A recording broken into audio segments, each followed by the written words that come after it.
Hi, my name is Courtney Reyes, and I'm the Director of Government Affairs and Workforce Development over at the Home Builders Association of Greater Kansas City.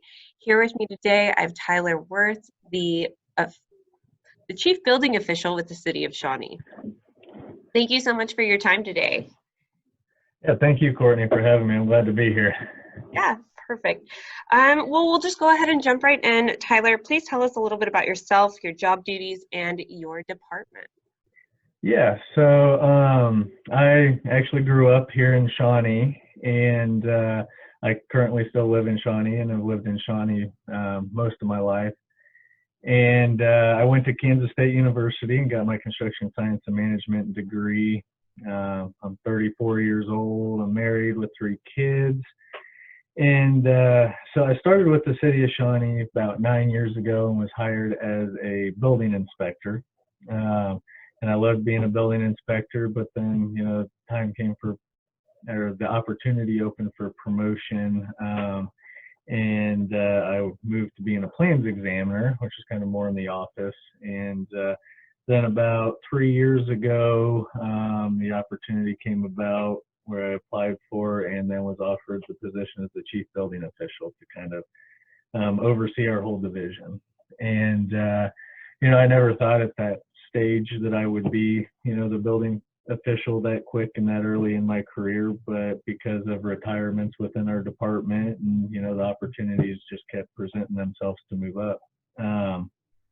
Because when I started about 9 years ago, there was 6 people in our division, and 6 years after that, they all were retired except for me. So there was, definitely the room to move up, which was great. So a little bit about our job duties and departments. Any building project that happens in Shawnee comes through our department. So, we require permits for all types of construction, residential, commercial, for repairs, alterations, additions, brand new construction.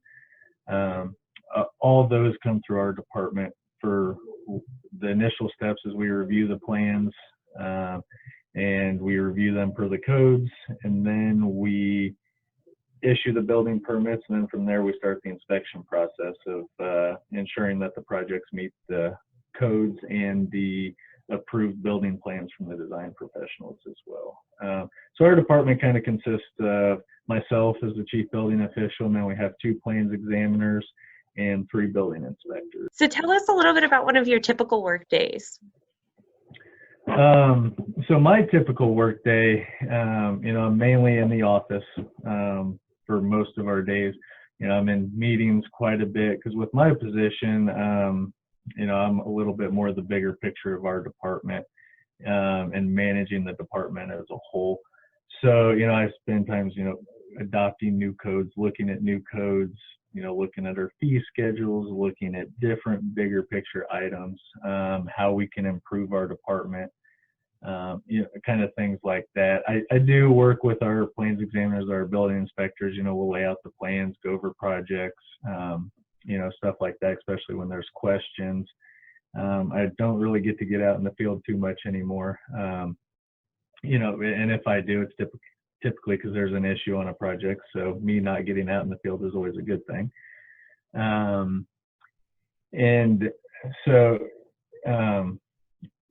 But we also have a variety with our different positions where, you may not just be stuck in the office with some of our positions. Like our inspectors, they're out in the field probably 90% of the time, doing stuff, where our plans examiners are, in the office more reviewing plans, but they still get out a little bit. And then with myself, I don't get out as much, but it's so, each kind of position to fit your needs or your likes, we kind of have it all here in our division. So. That's awesome. You spent a lot of time as an inspector. Can you talk a little bit about what that looks like and your recruitment for that and what some of those job responsibilities would be? Yeah. So, with an inspector, that's what I was initially hired, with the city as. And the first thing that you want to learn as an inspector is kind of the basics of the code and how to use the code. And the codes are so thick, so big, you're never going to know everything in the code book. So you kind of have to know how to use it. And that was kind of the basic of training for the inspectors, is knowing how to use the code book, where to find different things. And so, the process for the inspectors is, they get their schedules every morning of all the inspections that are scheduled. And we go through and, assign them kind of by area, so the inspectors aren't driving this end of the city, that end of the city, and try and keep them close together. Our inspectors, it's not, in some municipalities, that some of the inspectors look at all residential, some of them look at all commercial, and they're kind of more specialized. Here with Shawnee, with a little bit of a smaller team, all of our inspectors, have to be diverse in commercial, residential, and all of it. So, so in the morning, they'll kind of divide up the inspections. They'll go out and perform their morning inspections, go around to different job sites, and then, lunchtime, and then kind of repeat the process from the morning, where they assign the inspections again for the afternoon, and get those completed. So that's kind of the day-to-day. But like with skills, for the inspectors, you really need to have good personal skills, because you are working with the contractors on a daily basis. They may not like some of the calls or some of the things that you're calling out, but having that good working relationship, like we talked about before, is essential, to that. And also have to kind of have the ability, the observation skills as an inspector, as you're inspecting things, to, be able to spot different things that you're looking for with codes, and kind of having a repetition to your inspections. So. Back when you were an inspector, what was your favorite part about that job? Oh, favorite part of being an inspector was probably being in the field, interacting with the contractors. At that time, I always told myself I don't want a desk job. I don't want to be in the office. And so being out in the field was, great, especially on nice days. Now, really cold days or really hot days, it was kind of, not quite as enjoyable, but as with every job, Right? Yeah, exactly. But all in all, it was great just to be out in the field. You kind of creating your own schedule, so you do have to have, good kind of time awareness. Okay, so you kind of talked about codes a little bit earlier and knowing how to navigate that manual. And so what does that look like for you in regards to continuing education for you and your team? Yeah, so continuing education is essential for our jobs that we do, because there's, roughly 8 different code books that we have adopted, and some of them are 1,000 pages long, some of them are only a couple hundred pages long. But you're not ever going to know everything that is in all these books. So you kind of have to have training and understanding of, the basic concepts of what the code is trying to do and what they're trying to get at and enforce. And then you have to know how to use those code books, so you can look things up. We're constantly digging in these codes all the time. It's not just you study the code book and then you know it, because that's never going to be the case. But also training is essential too, because the codes change. Every 3 years they come out with a new code book. But do you adopt them every 3 years? No, we don't. Yeah, so we adopt them roughly every 6 years. So we try and skip a cycle. Why is that important? We do that because of the time that it takes to adopt the codes. It's just kind of too much and then, to me, changing the codes that often makes training even that much harder, because then you are constantly changing them more. So, because as soon as you kind of learn the new codes, then 3 years later you're getting new codes, and it's like, okay, I'm back to square one. And so we try and spread that out a little bit, and then it gives us more time to evaluate the codes as well, to see, what amendments that we need to make, because we do make amendments to the code that, maybe specifically are needs in our area, or this part of the code doesn't necessarily need to be addressed in our area. So, it gives us more time to evaluate those too, to make sure we are adopting the best codes for our area and for our contractors and for our citizens. So, that's kind of another reason for the training, but we have lots of different training, processes that we go through. Johnson County Contractors licensing, contractors need to be licensed through them, and they provide training every year that we are offered as well. It's actually twice a year, so we send our inspectors to that. The International Code Council, who actually creates the code books, they have a lot of training as well. That's out there, whether it's online training, in-person conferences. We just started this recently, but we try and send 2 people to Las Vegas every year for a conference and classes, which is, kind of fun to get to go to Las Vegas, but also learn new stuff too. So that's kind of a nice change of pace. And that conference is about a week long.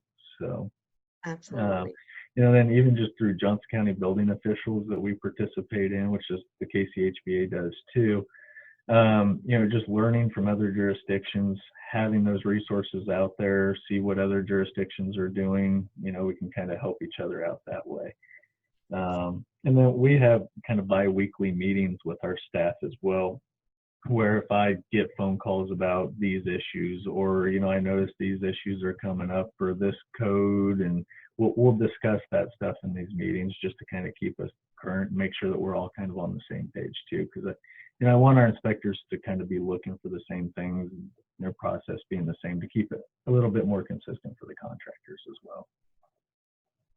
Absolutely. I'm so glad you brought up Johnson County building officials because I feel like that's such an important entity here in the Johnson County area. Can you tell me kind of how you're involved with them and what role you play currently? Yeah, so currently I am the president of Johnson County building officials for the next couple months here. It changes every year. Johnson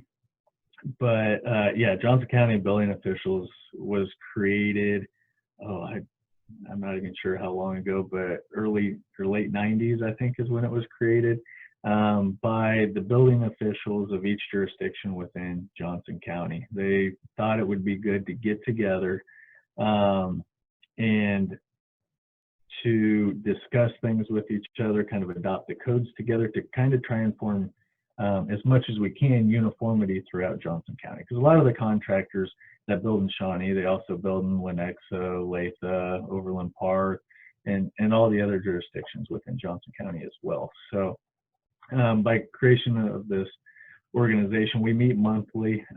We discuss different topics. We, like I mentioned, we kind of adopt the codes together to try and get on the same page as much as we can. I mean, each jurisdiction is still going to have their own, requirements that they want and, differences, but kind of as a whole, we like to stay together. And this organization really helps with that.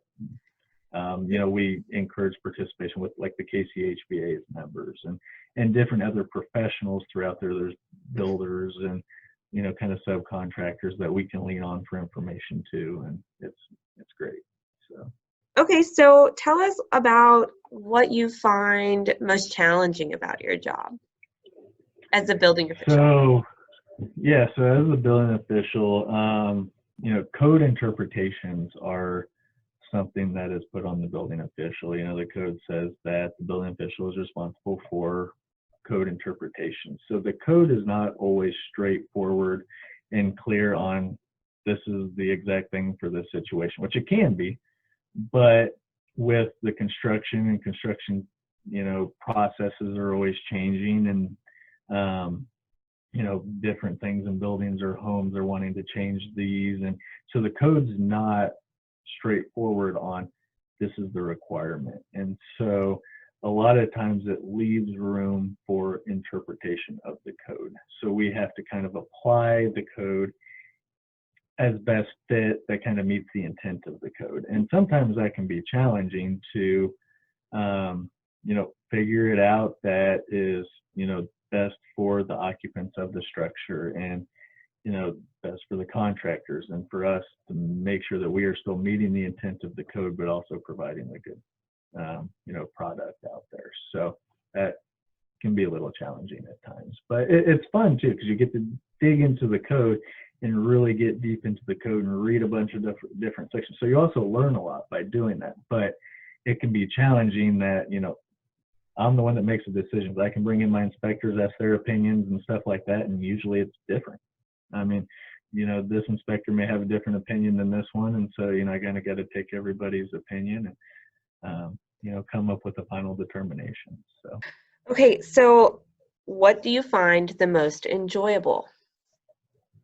What's your I think I favorite? kind of mentioned it before, but working with the different contractors and Mm-hmm. design professionals within the industry, it's just great to work with them, get to know the different, contractors, and I really enjoy that personal connection and trying to, I want to make it open so that if they have a question, they have concerns, they can come to me and talk to me about it and let me know. And if there's areas that we need to improve, I want, them to be able to come to me and feel comfortable coming to me, or, vice versa.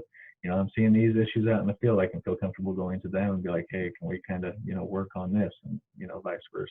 So I really enjoy that, connection and relationship there, but also just knowing that we are providing citizens with safe structures that are going to last, just kind of having that impact on the community is also enjoyable to me. So. Absolutely. That fulfillment is amazing. So before we go, I kind of want to circle back about how you got into this field and kind of how normal how the process normally goes, I guess, is Yeah. kind of what I want you to talk about.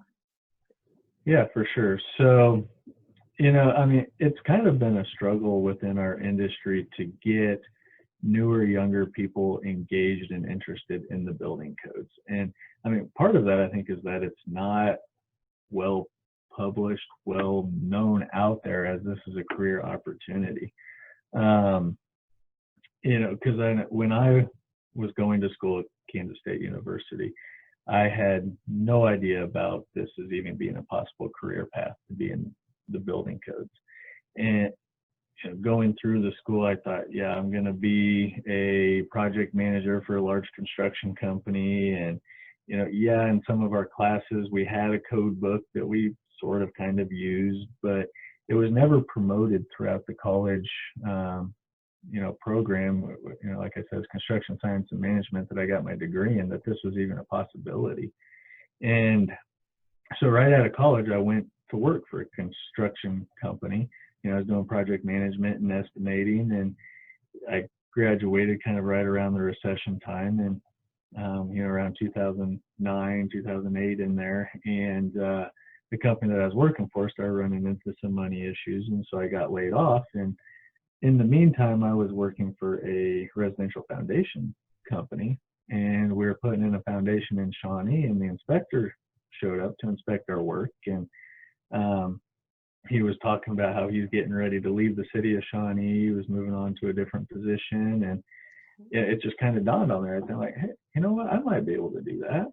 That sounds like a decent job, So I kind of talked to him a little bit more about it, and I'm like, yeah, that sounds pretty good. And that night I went on City of Shawnee's website, and the job was posted there. I applied for it, and I ended up getting the job as the inspector. And I never thought that I would be doing that as a career, going through college. That was never my intentions. I never even considered it being a possibility. Maybe it's being naive on my part, but maybe it was also because the college didn't promote it. And it's just not a well-known, profession out there. And and I love it. And I am so happy the way that it happened this way, because it's, a great profession. And, part of that might be on us as, municipalities and jurisdictions to get that word out there, that this is a possibility, get with the colleges so that they can maybe promote it. Maybe we need to start hiring from colleges, kids straight out of college, or at least interviewing up there, so that it is more well known for our positions and our profession. I know ICC, the International Code Council, they are trying to do the same thing with promoting it, because our profession is an aging profession where a lot of people are starting to retire now, and there's plenty of room to move up, kind of just like I did, or get involved with the industry. And so we need to do kind of, I think, as a jurisdiction, we kind of need to be promoting it as well as ICC and KCHBA and, those other organizations. But, we have an inspector that's getting ready to retire within the next year, and I hope to, at least get in contact with Kansas State University or other colleges within the area and help, kind of promote the position that way. So. I love that. So speaking of, what background or education would you suggest for those looking to get into your field? And then what advice would you have for them? Yeah, so, a college degree is great for, in a specific thing like construction science and management or architecture or even engineering. It's great to have those degrees, but it's more importantly, we can teach you the building codes and the processes. I mean, because I knew a little bit about building codes. I knew that they existed. I knew, different things when I was hired, but I didn't know how to enforce them. And that was taught to me, kind of like we talked about their extensive education stuff earlier. And so, it is good to have a general construction background to know at least the process of construction and how things work and kind of how things are supposed to happen. But just the basic construction background, we can teach you the building codes.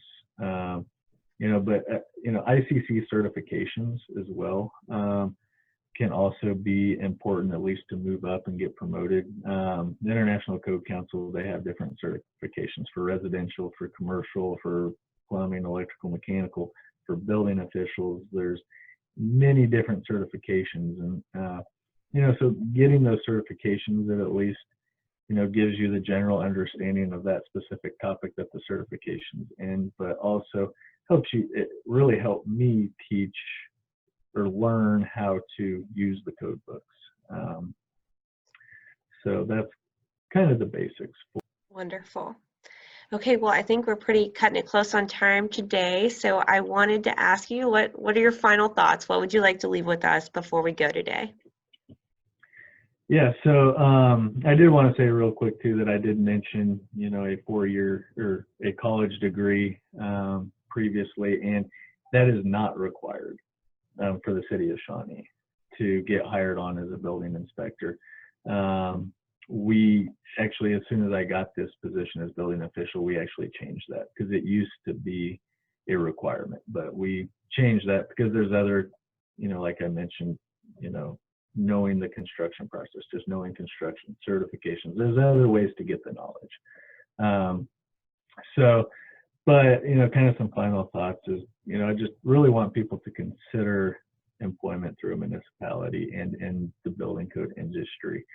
Traditionally it was kind of perceived that government employees don't make as much money as maybe the private sector, but that's kind of changing, at least, here at Shawnee, not only just in the building codes division, but throughout the whole municipality. They're trying to make wages more uniform and competitive with private industry to attract people. But with working with the municipality, it's not just about, your base salary. The benefits that the municipalities have are amazing, with great health insurance, great retirement. You have plenty of time off, plenty of leave time for sick and vacation times. And, before I was working right out of college, working for the construction company, I was a salaried employee with 60 hours a week, and my hourly rate, that was really based on how much you work. But then once I came to the city, once I came to work for the city, our inspectors are hourly employees, but it was 40 hours a week, and that was it. And then you go home, and if you take time off, your work doesn't back up. There's other people because the inspections still have to happen. So it was great with having a wife and kids and everything, that we can, still spend the time with the family. So, and like I said before, it's kind of an aging profession, and a lot of people are retiring, so there's plenty of room to advance, work up, and it's great. And I just really love the profession. I'm glad that I ended up in it. So I love that. I don't think we could close any better way. So thank you so much, Tyler, for your time this morning, and we just appreciate Of it. And I course. know that that this is going to be a lot of valuable information for the guys out there watching. So thank you so much again, and we'll talk to you soon, okay? Yeah, thank you very much, Courtney. Thank you for having me. Absolutely. Have a great day. All Bye. right, you too.